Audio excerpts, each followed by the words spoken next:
সাকিবের যে যোগ্যতা আছে সেই যোগ্যতার কানাকুরিও তাদের মধ্যে নেই। তো বন্ধুরা, এবার শাকিব খানকে নিয়ে কথা বললেন ডিরেক্টর আজিজ রেজা। এই আজিজ রেজাকে সাংবাদিক জিজ্ঞেস করছিল, শাকিব খান তো বর্তমানে এখন বাংলাদেশের সুপারস্টার, কিন্তু শাকিবের মতো এত সুন্দর সুদর্শন নায়ক ফিল্ম ইন্ডাস্ট্রিতে কি আরও আছে? তখন তিনি বলেন, সাকিবের চেয়ে সুন্দর অনেক আছে, কিন্তু সাকিবের মতো যোগ্যতা নাই। দেখতে এরকম এমনি করে চলে। এই আজিজ রেজা আরও বলেন, সাকিবের যে যোগ্যতা আছে সেই যোগ্যতার কানাকড়িও তাদের মধ্যে নাই। সাকিবের নাচ, গান, ফাইট, অভিনয়, ডাইভিং শিখাইয়া 100% করে তাকে ফিল্মে নিয়ে আইছে।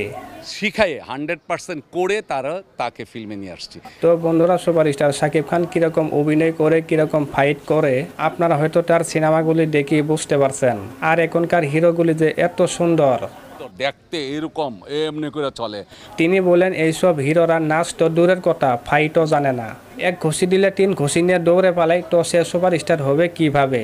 এক ঘুষি দিলে 3 ঘুষি নিয়ে দৌড়ে পড়ে, তো সে সুপারস্টার হবে কিভাবে? আর এখন যে নায়কগুলি আছে তারা এক একজনা এক এক সময় এক এক কথা বলে, শাকিব খান কোনো সুপারস্টার না। দেখতে এরকম এমনি করে চলে। এই ডিরেক্টর আরও বলে, শাকিব হতে গেলে যোগ্যতা লাগবে, চেষ্টা লাগবে।